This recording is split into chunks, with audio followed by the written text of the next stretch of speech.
అనంత కరుణామయుడు అపార కృపాశీలుడు అయిన అల్లాహ్ పేరుతో ప్రారంభిస్తున్నాను. మనసుని మలిచే మాసం రంజాన్.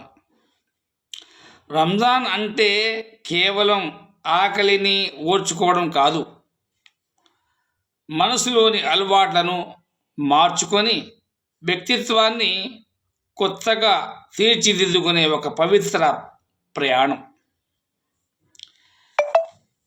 పేరు వేరు, వ్యక్తిత్వం వేరు.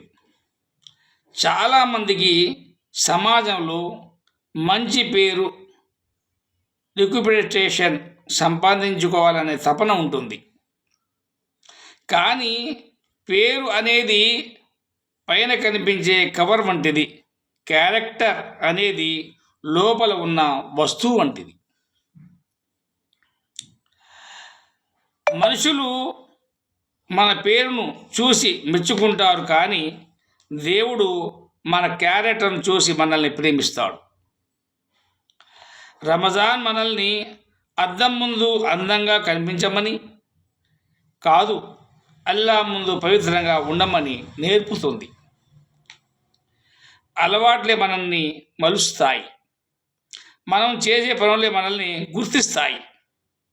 మనకు తెలియకుండానే మనం కొన్ని అలవాట్లకు బానిసలవుతాం. అవి ఒక పాత పరుపు లాంటివి.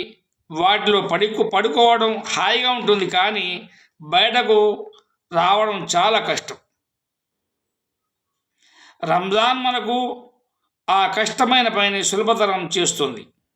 కోపాన్ని ఆపుకోవడం, అబద్ధానికి దూరంగా ఉండటం, ఎదుటి వారి బాధను అర్థం చేసుకోవడం, ఇలా చెడు అలవాట్లను వదిలి మంచి అలవాట్లను పెంచుకోవడానికి ఇది ఒక చక్కని శిక్షణ కాలం. మనసు బాగుంటేనే మనిషి బాగుంటాడు.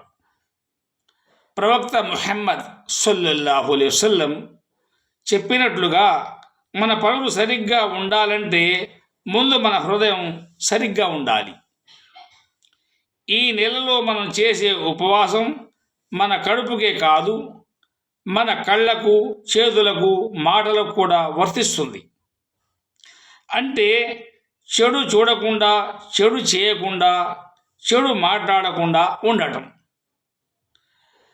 ముగింపు: రంజాన్ మనకు ఇచ్చే గొప్ప బహుమతి మనం మునుపటి కంటే మెరుగైన మనుషులుగా మారడం.